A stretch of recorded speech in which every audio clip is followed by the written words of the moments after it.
अध्याय 2 सांख्य योग। अर्जुन की कायरता के विषय में श्री कृष्णार्जुन संवाद। संजय उवाच तं तथा कृपयाविष्टं श्रुपूर्णाकुलेक्षणम् विषीदन्तमिदं वाक्यमुवाच मधुसूदनः।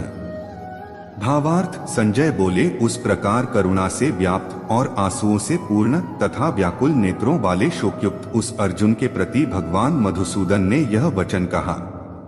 श्री भगवान उवाच कुतस्त्वा कश्मलमिदं विष्मे समुपस्थितम् अनार्यजुष्टमस्वर्ग्यं कीर्तिक्रमर्जुन। भावार्थ, श्री भगवान बोले, हे अर्जुन, तुझे इस असमय में यह मोह किस हेतु से प्राप्त हुआ? क्योंकि न तो यह श्रेष्ठ पुरुषों द्वारा आचरित है, न स्वर्ग को देने वाला है और न कीर्ति को करने वाला है। क्लैब्यमास्म गमः पार्थ नैतत्वयुपपद्यते क्षुद्रं हृदय दौर्बल्यं त्यक्त्वोत्तिष्ठ परन्तप। भावार्थ, इसलिए हे अर्जुन, नपुंसकता को मत प्राप्त हो, तुझ में यह उचित नहीं जान पड़ती। हे परंतप, हृदय की तुच्छ दुर्बलता को त्याग कर युद्ध के लिए खड़ा हो जा। अर्जुन उवाच कथं भीष्मं संख्ये द्रोणं च मधुसूदन इषुभ्यः प्रतियोत्स्यामि पूजार्हा वृसूदन। भावार्थ, अर्जुन बोले, हे मधुसूदन, मैं रणभूमि में किस प्रकार बाणों से भीष्म पितामह और द्रोणाचार्य के विरुद्ध लड़ूंगा? क्योंकि हे अरिसूदन, वे दोनों ही पूजनीय हैं। गुरुन् हत्वा ही महानुभावा श्रेयो भोक्तुं भैक्ष्यं पीहलोके। हत्वार्थ कामास्तु गुरुनि है भुंजीय भोगान रुधिर प्रदिग्धा। भावार्थ, इसलिए इन महानुभाव गुरुजनों को न मारकर मैं इस लोक में भिक्षा का अन्न भी खाना कल्याणकारक समझता हूँ, क्योंकि गुरुजनों को मारकर भी इस लोक में रुधिर से सने हुए अर्थ और कामरूप भोगों को ही तो भोगूंगा। न चैतद विद्मः कतर्नो गरियो यद्वा जयेम यदि वानो जयेयुः यानेव हत्वा न जिजीविषाम स्तेवस्थिताः प्रमुखे धार्तराष्ट्राः। भावार्थ, हम यह भी नहीं जानते कि हमारे लिए युद्ध करना और न करना इन दोनों में से कौन सा श्रेष्ठ है, अथवा यह भी नहीं जानते कि उन्हें हम जीतेंगे या हमको वे जीतेंगे। और जिनको मारकर हम जीना भी नहीं चाहते, वे ही हमारे आत्मीय धृतराष्ट्र के पुत्र हमारे मुकाबले में खड़े हैं। कार्पण्य दोषोपहत स्वभावः पृच्छामि त्वा धर्म सम्मूढ़चेताः यच्छ्रेयः स्यान्निश्चितं ब्रूहि तन्मे शिष्यस्तेह शाधि मा त्वा प्रपन्नम। भावार्थ, इसलिए कायरता रूप दोष से उपहत हुए स्वभाव वाला तथा धर्म के विषय में मोहित चित्त हुआ मैं आपसे पूछता हूँ कि जो साधन निश्चित कल्याणकारक हो वह मेरे लिए कहिए, क्योंकि मैं आपका शिष्य हूँ। इसलिए आपके शरण हुए मुझको शिक्षा दीजिए। न ही प्रपश्यामि ममाप्नुद्या द्यक्षोक्मुच्छोषणमिन्द्रियाणां अवाप्य भूमावस्पत्रमृद्धं राज्य सुराणांपि चाधिपत्यम। भावार्थ, क्योंकि भूमि में निष्कंटक धन धान्य संपन्न राज्य को और देवताओं के स्वामीपने को प्राप्त होकर भी मैं उस उपाय को नहीं देखता हूँ जो मेरी इंद्रियों के सुखाने वाले शोक को दूर कर सके। संजय उवाच एवमुक्त्वा हृषिकेशं गुडाकेशः परन्तप न योत्स्य इति गोविंद मुक्त्वा तूष्णी बभूव। भावार्थ, संजय बोले, हे राजन, निद्रा को जीतने वाले अर्जुन अंतर्यामी श्री कृष्ण महाराज के प्रति इस प्रकार कहकर फिर श्री गोविंद भगवान से युद्ध नहीं करूंगा यह स्पष्ट कहकर चुप हो गए। तमुवाच ऋषिकेशः प्रहसन्ने भारत सेन्योरुभयोर मध्ये विषीदन्तमिदं वचः। भावार्थ, हे भरतवंशी धृतराष्ट्र, अंतर्यामी श्री कृष्ण महाराज दोनों सेनाओं के बीच में शोक करते हुए उस अर्जुन को हंसते हुए से यह वचन बोले। गीता शास्त्र का अवतरण। श्री भगवान उवाच अशोचानन्वशोचस्त्वं प्रज्ञावादाश्च भाष्ये गतासून गतासूश्च नानुशोचन्ति पंडिताः। भावार्थ, श्री भगवान बोले, हे अर्जुन, तू न शोक करने योग्य मनुष्यों के लिए शोक करता है और पंडितों के वचनों को कहता है, परंतु जिनके प्राण चले गए हैं उनके लिए और जिनके प्राण नहीं गए हैं उनके लिए भी पंडित जन शोक नहीं करते। न त्वेवाहं जातु नासन् न त्व नेमे जनाधिपाः न चैव न भविष्यामः सर्वे वयमतः परम। भावार्थ, न तो ऐसा ही है कि मैं किसी काल में नहीं था, तू नहीं था, अथवा ये राजा लोग नहीं थे, और न ऐसा ही है कि इससे आगे हम सब नहीं रहेंगे। देहिनोस्मिन् यथा देहे कौमारं यौवन जरा तथा देहांतर प्राप्तिर्धीरस्तत्र न मुह्यति। भावार्थ, जैसे जीवात्मा की इस देह में बालकपन, जवानी और वृद्धावस्था होती है, वैसे ही अन्य शरीर की प्राप्ति होती है, उस विषय में धीर पुरुष मोहित नहीं होता। मात्रा स्पर्शास्तु कौन्तेय शीतोष्ण सुख दुह खदा है आगमापायिनो नित्यास्तान स्थितिक्षस भारत। भावार्थ, हे कुंती पुत्र, सर्दी गर्मी और सुख दुख को देने वाले इंद्रिय और विषयों के संयोग तो उत्पत्ति विनाशील और अनित्य हैं, इसलिए हे भारत, उनको तू सहन कर। यह ही न व्यथ्यन्त्येते पुरुषं पुरुषर्षभ समदुःख सुखं धीरं सोमृतत्वाय कल्पते। भावार्थ, क्योंकि हे पुरुष श्रेष्ठ, दुख सुख को समान समझने वाले जिस धीर पुरुष को ये इंद्रिय और विषयों के संयोग व्याकुल नहीं करते, वह मोक्ष के योग्य होता है। नास्तो विद्यते भावो ना भावो विद्यते सतः उभयोरपि दरिष्टोन्तस्त्वन्योस्तत्वदर्शिभे। भावार्थ, असत वस्तु की तो सत्ता नहीं है और सत का अभाव नहीं है। इस प्रकार इन दोनों का ही तत्वज्ञानी पुरुषों द्वारा देखा गया है। अविनाशी तु तद्विद्धि येन सर्वमिदं ततम् विनाशं व्ययस्यास्य न कश्चित् कर्तुमर्हति। भावार्थ, नाशरहित तो तू उसको जान जिससे यह संपूर्ण जगत दृश्यवर व्याप्त है।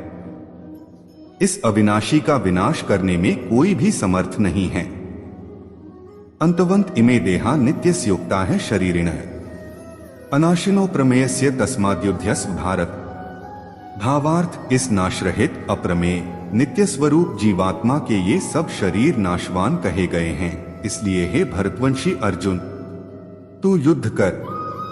य एन वेत्ति हंतारं यश्चैन मन्यते हतम् उभौ तो न विजानीतो नाय हंति न हन्यते। भावार्थ, जो इस आत्मा को मारने वाला समझता है तथा जो इसको मरा मानता है, वे दोनों ही नहीं जानते, क्योंकि यह आत्मा वास्तव में न तो किसी को मारता है और न किसी द्वारा मारा जाता है। न जायते म्रियते वा कदाचि नाय भूत्वा भविता वा न भूयः अजो नित्यः शाश्वतोऽयं पुराणो न हन्यते हन्यमाने शरीरे। भावार्थ, यह आत्मा किसी काल में भी न तो जन्मता है और न मरता है, तथा न यह उत्पन्न होकर फिर होने वाला ही है, क्योंकि यह अजन्मा, नित्य, सनातन और पुरातन है। शरीर के मारे जाने पर भी यह नहीं मारा जाता।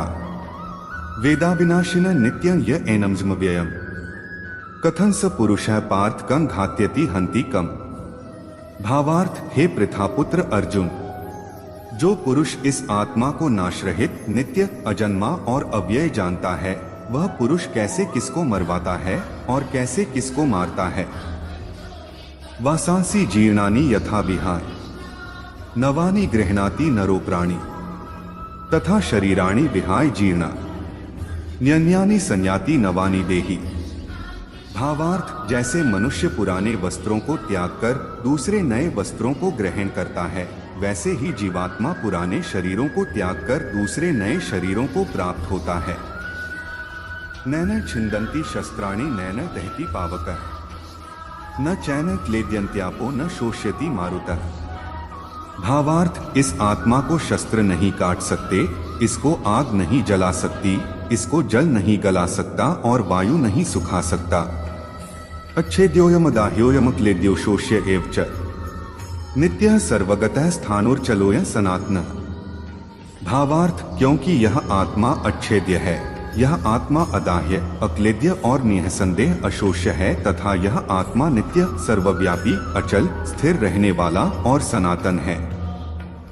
अव्यक्तोयम चिन्त्योयम विकार्योयम उच्यते तस्मादेवं विदित्वैनं नानुशोचितुमर्हसि।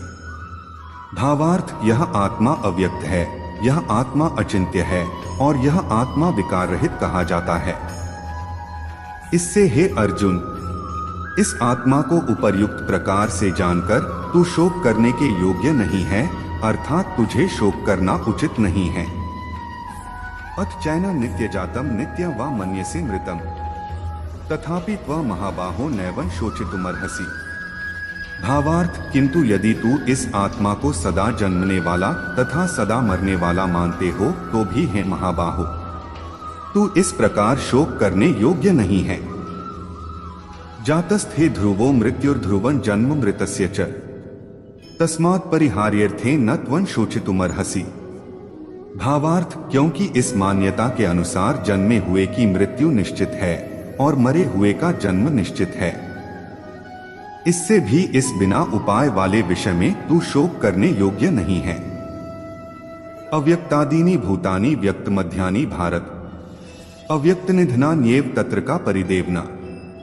भावार्थ, हे अर्जुन, संपूर्ण प्राणी जन्म से पहले अप्रकट थे और मरने के बाद भी अप्रकट हो जाने वाले हैं, केवल बीच में ही प्रकट हैं, फिर ऐसी स्थिति में क्या शोक करना है। आश्चर्यवत् पश्यति कश्चिदेन माश्चर्यवद् वदति तथैव चान्यः आश्चर्यवत् चैन्मन्यः शृणोति श्रुत्वाप्येन वेद न चैव कश्चित्। भावार्थ, कोई एक महापुरुष ही इस आत्मा को आश्चर्य की भांति देखता है और वैसे ही दूसरा कोई महापुरुष ही इसके तत्व का आश्चर्य की भांति वर्णन करता है तथा दूसरा कोई अधिकारी पुरुष ही इसे आश्चर्य की भांति सुनता है और कोई कोई तो सुनकर भी इसको नहीं जानता। देहि नित्यं वध्योऽयं देहे सर्वस्य भारत तस्मात् सर्वाणि भूतानि न त्वं शोचितुमर्हसि। भावार्थ, हे अर्जुन, यह आत्मा सबके शरीर में सदा ही अवध्य, जिसका वध नहीं किया जा सके है। इस कारण संपूर्ण प्राणियों के लिए तू शोक करने योग्य नहीं है। क्षत्रिय धर्म और युद्ध करने की आवश्यकता का वर्णन। स्वधर्मंपि चावेक्ष्य न विकंपितुमर्हसि धर्म्याद्धि युद्धात् श्रेयोन्यत् क्षत्रियस्य न विद्यते। भावार्थ, अपने धर्म को देखकर भी तू भय करने योग्य नहीं है, अर्थात तुझे भय नहीं करना चाहिए, क्योंकि क्षत्रिय के लिए धर्मयुक्त युद्ध से बढ़कर दूसरा कोई कल्याणकारी कर्तव्य नहीं है। यदृच्छया चोपन्ना स्वर्गद्वारं पावृतम सुखिनः क्षत्रियाः पार्थ लभन्ते युद्धमीदृशम्। भावार्थ, हे पार्थ, अपने आप प्राप्त हुए और खुले हुए स्वर्ग के द्वार रूप इस प्रकार के युद्ध को भाग्यवान क्षत्रिय लोग ही पाते हैं। अथ चेत्त्वमिम धर्मे संग्रामं न करिष्यसि ततः स्वधर्मं कीर्तिं च हित्वा पापं वाप्स्यसि। भावार्थ, किंतु यदि तू इस धर्मयुक्त युद्ध को नहीं करेगा तो स्वधर्म और कीर्ति को खोकर पाप को प्राप्त होगा। अकीर्ति चापि भूतानि कथिष्यन्ति ते व्यया संभावितस्य चाकीर्ति मरणात्तिरिच्यते। भावार्थ, तथा सब लोग तेरी बहुत काल तक रहने वाली अपकीर्ति का भी कथन करेंगे और माननीय पुरुष के लिए अपकीर्ति मरण से भी बढ़कर है। भयाद्रणादुपर्तम मनस्यन्ते त्वा महार्था है येषां च त्वं बहुमतो भूत्वा यास्यसि लाघवम्। भावार्थ, जिन जिन योद्धाओं की दृष्टि में तू पहले सम्मानित हुआ है वे महारथी लोग तुझे डर के कारण युद्ध भूमि से हटा हुआ समझकर तुच्छ मानेंगे। अवाच्यवादांश्च बहून् वदिष्यन्ति तवाहिता है निंदन्तस्तव सामर्थ्यं ततो दुःखतरनु किम। भावार्थ, तेरे वैरी लोग तेरे सामर्थ्य की निंदा करते हुए तुझे बहुत से न कहने योग्य वचन भी कहेंगे, उससे अधिक दुख और क्या होगा। हतो वा प्राप्स्यसि स्वर्गं जित्वा वा भोक्ष्यसे मही तस्मादुत्तिष्ठ कौन्तेय युद्धाय कृत निश्चयः। भावार्थ, या तो तू युद्ध में मारा जाकर स्वर्ग को प्राप्त होगा अथवा संग्राम में जीतकर पृथ्वी का राज्य भोगेगा। इस कारण हे अर्जुन, तू युद्ध के लिए निश्चय करके खड़ा हो जा। सुख दुःखे समे कृत्वा लाभालाभौ जया जया ततो युद्धाय युज्यस्व नैवं पापं वाप्स्यसि। भावार्थ, जय पराजय, लाभानि और सुख दुख को समान समझकर उसके बाद युद्ध के लिए तैयार हो जा। इस प्रकार युद्ध करने से तू पाप को नहीं प्राप्त होगा। कर्मयोग विषय का उपदेश। एषा ते विहिता सांख्ये बुद्धिर्योगे द्विमा श्रेणु बुद्ध्या युक्तो यया पार्थ कर्म बंधन प्रहास्यसि। भावार्थ, हे पार्थ, यह बुद्धि तेरे लिए ज्ञान योग के विषय में कही गई और अब तू इसको कर्मयोग के विषय में सुन। जिस बुद्धि से युक्त हुआ तू कर्मों के बंधन को भली भांति त्याग देगा अर्थात सर्वथा नष्ट कर डालेगा।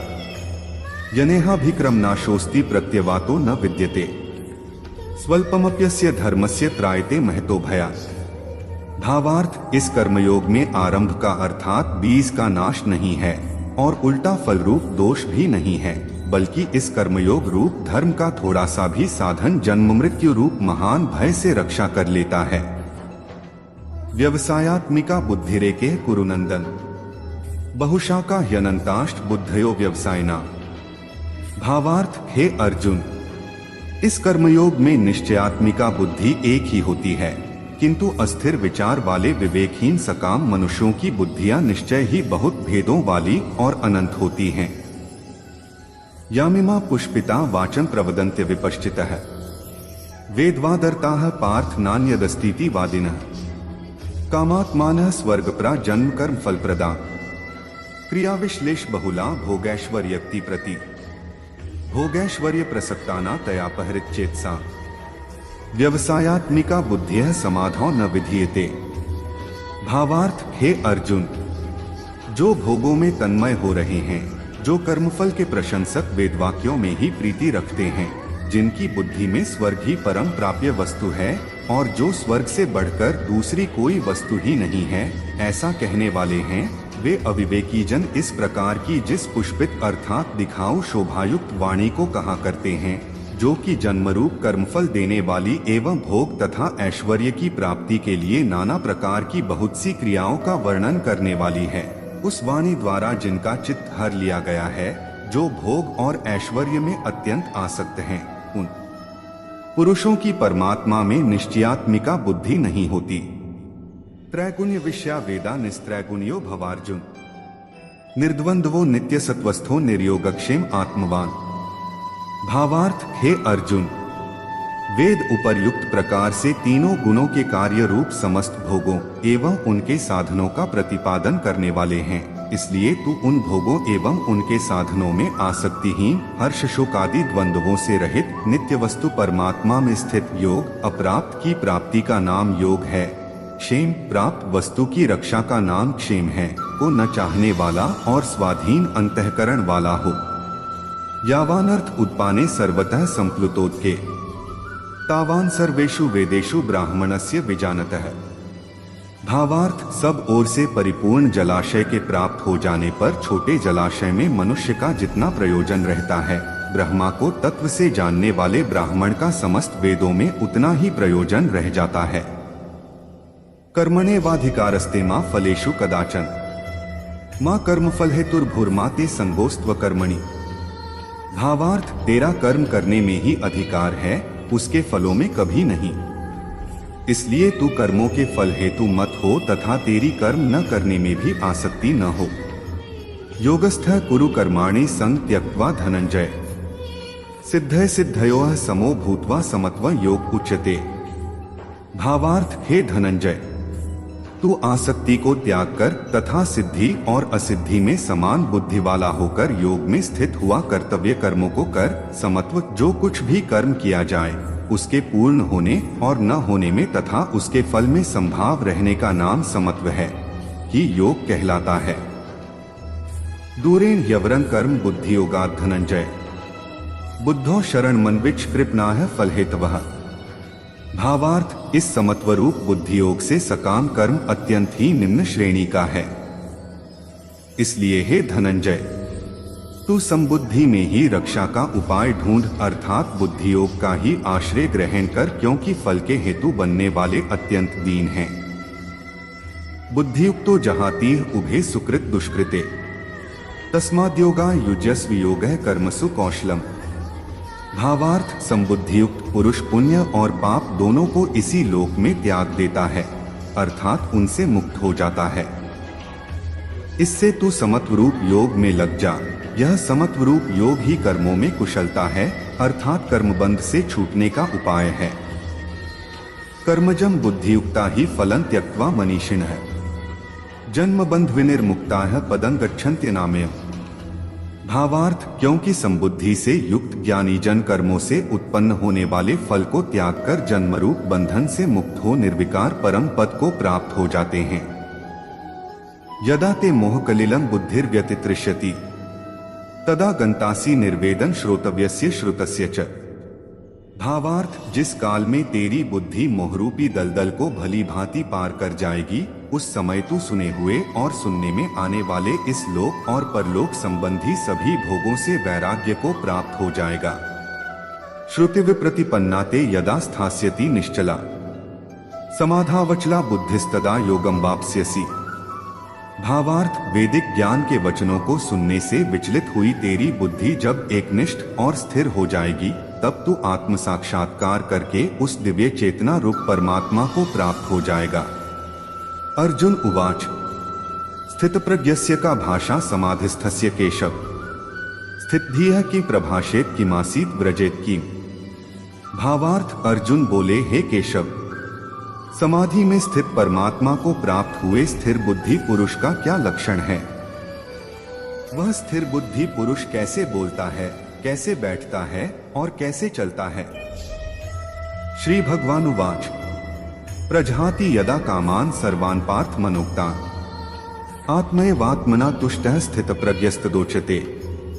भावार्थ, श्री भगवान बोले, हे अर्जुन, जिस काल में यह पुरुष मन में स्थित संपूर्ण कामनाओं को भली भांति त्याग देता है और आत्मा से आत्मा में ही संतुष्ट रहता है, उस काल में वह स्थित प्रज्ञ कहा जाता है।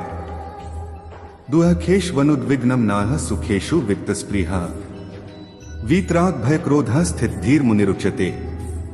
भावार्थ, दुःखों की प्राप्ति होने पर जिसके मन में उद्वेग नहीं होता, सुखों की प्राप्ति में सर्वथा निःस्पृह है तथा जिसके राग, भय और क्रोध नष्ट हो गए हैं, ऐसा मुनि स्थिर बुद्धि कहा जाता है। यह सर्वत्रान्धिस्नेहस्तत्तत् प्राप्य शुभाशुभम नाभिनंदति न द्वेष्टि तस्य प्रज्ञा प्रतिष्ठिता। भावार्थ, जो पुरुष सर्वत्र स्नेहरहित हुआ उसे शुभ या अशुभ वस्तु को प्राप्त होकर न प्रसन्न होता है और न द्वेष करता है, उसकी बुद्धि स्थिर है। यदा संहरते चायं कूर्मोंगनी सर्वशः इंद्रियाणीन्द्रियार्थेभ्यस्तस्य प्रज्ञा प्रतिष्ठिता। भावार्थ, और कछुआ सब ओर से अपने अंगों को जैसे समेट लेता है, वैसे ही जब यह पुरुष इंद्रियों के विषयों से इंद्रियों को सब प्रकार से हटा लेता है, तब उसकी बुद्धि स्थिर है, ऐसा समझना चाहिए। विषया विनिवर्तन्ते निराहारस्य देहिनः रसवर्ज रसोप्यस्य परं दृष्ट्वा निवर्तते। भावार्थ, इंद्रियों द्वारा विषयों को ग्रहण न करने वाले पुरुष के भी केवल विषय तो निवृत्त हो जाते हैं, परंतु उनमें रहने वाली आसक्ति निवृत्त नहीं होती। इस स्थित प्रज्ञ पुरुष की तो आसक्ति भी परमात्मा का साक्षात्कार करके निवृत्त हो जाती है। यत्तो ह्यपि कौन्तेय पुरुषस्य विपश्चितः इंद्रियाणि प्रमाथीनि हरन्ति प्रसभं मनः। भावार्थ, हे अर्जुन, आसक्ति का नाश न होने के कारण ये प्रमथन स्वभाव वाली इंद्रियां यत्न करते हुए बुद्धिमान पुरुष के मन को भी बलात् हर लेती हैं। तानि सर्वाणि संयमय युक्त आसीत् मत्परः वशे ही यस्येन्द्रियाणि तस्य प्रज्ञा प्रतिष्ठिता। भावार्थ, इसलिए साधक को चाहिए कि वह उन संपूर्ण इंद्रियों को वश में करके समाहित चित्त हुआ मेरे परायण होकर ध्यान में बैठे, क्योंकि जिस पुरुष की इंद्रियां वश में होती हैं, उसी की बुद्धि स्थिर हो जाती है। ध्यायतो विषयान् पुंसः संगस्तेषु जायते संगात् संजायते कामः कामात् क्रोधोऽभिजायते। भावार्थ, विषयों का चिंतन करने वाले पुरुष की उन विषयों में आसक्ति हो जाती है, आसक्ति से उन विषयों की कामना उत्पन्न होती है और कामना में विघ्न पड़ने से क्रोध उत्पन्न होता है। क्रोधात् भवति सम्मोहः सम्मोहात् स्मृति विभ्रमः स्मृतिभ्रंशात् बुद्धिनाशो बुद्धिनाशात् प्रणश्यति। भावार्थ, क्रोध से अत्यंत मूढ़ भाव उत्पन्न हो जाता है, मूढ़ भाव से स्मृति में भ्रम हो जाता है, स्मृति में भ्रम हो जाने से बुद्धि अर्थात ज्ञान शक्ति का नाश हो जाता है और बुद्धि का नाश हो जाने से यह पुरुष अपनी स्थिति से गिर जाता है। रागद्वेषवियुक्तैस्तु विषयानिन्द्रियश्चरत् आत्मवशैर्विधेयात्मा प्रसादमधिगच्छति। भावार्थ, परंतु अपने अधीन किए हुए अंतःकरण वाला साधक अपने वश में की हुई रागद्वेष रहित इंद्रियों द्वारा विषयों में विचरण करता हुआ अंतःकरण की प्रसन्नता को प्राप्त होता है। प्रसादे सर्वद्वा खाना हानिरस्योपजायते प्रसन्नचेतसो ह्याशु बुद्धियः पर्यवतिष्ठते। भावार्थ, अंतःकरण की प्रसन्नता होने पर इसके संपूर्ण दुखों का अभाव हो जाता है और उस प्रसन्न चित्त वाले कर्मयोगी की बुद्धि शीघ्र ही सब ओर से हटकर एक परमात्मा में ही भली भांति स्थिर हो जाती है। नास्ति बुद्धिर्युक्तस्य न चायुक्तस्य भावना न चाभाव्यतः शांतिर्शांतस्य कुतः सुखम। भावार्थ, न जीते हुए मन और इंद्रियों वाले पुरुष में निश्चयात्मिका बुद्धि नहीं होती और उस अयुक्त मनुष्य के अंतःकरण में भावना भी नहीं होती तथा भावनाहीन मनुष्य को शांति नहीं मिलती और शांतिरहित मनुष्य को सुख कैसे मिल सकता है। इंद्रियाणा ही चरता यन् मनोनुविधीयते तदस्य हरति प्रज्ञा वायुर्नावमिवाम्भसि। भावार्थ, क्योंकि जैसे जल में चलने वाली नाव को वायु हर लेती है, वैसे ही विषयों में विचरती हुई इंद्रियों में से मन जिस इंद्रिय के साथ रहता है वह एक ही इंद्रिय इस अयुक्त पुरुष की बुद्धि को हर लेती है। तस्माद्यस्य महाबाहो निगृहीतानि सर्वशः इंद्रियाणीन्द्रियार्थेभ्यस्तस्य प्रज्ञा प्रतिष्ठिता। भावार्थ, इसलिए है महाबाहो, जिस पुरुष की इंद्रियों के विषयों में सब प्रकार निग्रह की हुई हैं, उसी की बुद्धि स्थिर है। या निशा सर्वभूताना तस्या जागर्ति संयमी यस्या जागृति भूतानि सा निशा पश्यतो मुनेः। भावार्थ, संपूर्ण प्राणियों के लिए जो रात्रि के समान है, उस नित्य ज्ञान स्वरूप परमानंद की प्राप्ति में स्थित प्रज्ञ योगी जागता है और जिस नाशवान सांसारिक सुख की प्राप्ति में सब प्राणी जागते हैं, परमात्मा के तत्व को जानने वाले मुनि के लिए वह रात्रि के समान है। आपूर्यमाणं चल प्रतिष्ठन् समुद्रमापः प्रविशन्ति यद्वत् तद्वत् कामा यं प्रविशन्ति सर्वे स शान्तिमाप्नोति न कामकामी। भावार्थ, जैसे नाना नदियों के जल सब ओर से परिपूर्ण अचल प्रतिष्ठा वाले समुद्र में उसको विचलित न करते हुए ही समा जाते हैं, वैसे ही सब भोग जिस स्थित प्रज्ञ पुरुष में किसी प्रकार का विकार उत्पन्न किए बिना ही समा जाते हैं, वही पुरुष परम शांति को प्राप्त होता है, न कि इंद्रिय सुख चाहने वाला। विहाय कामान्यः सर्वान् पुमाश्चरति निःस्पृहः निर्ममो निरहंकारः स शांतिमधिगच्छति। भावार्थ, जो पुरुष संपूर्ण कामनाओं को त्याग कर ममता रहित, अहंकार रहित और स्पृहारहित हुआ विचरता है, वही शांति को प्राप्त होता है, अर्थात वह शांति को प्राप्त है। एषा ब्राह्मी स्थितियः पार्थ नैना प्राप्य विमुह्यति स्थित्वास्यामन्त कालेपि ब्रह्म निर्वाण मृच्छति। भावार्थ, हे अर्जुन, यह ब्रह्मा को प्राप्त हुए पुरुष की स्थिति है। इसको प्राप्त होकर योगी कभी मोहित नहीं होता और अंतकाल में भी इस ब्राह्मी स्थिति में स्थित होकर ब्रह्मानंद को प्राप्त हो जाता है। तत्सदिति श्रीमद्भगवद्गीतासु उपनिषत्सु ब्रह्म विद्यायां योगशास्त्रे श्री कृष्णार्जुन संवादे सांख्य योगो नाम द्वितीयोऽध्यायः।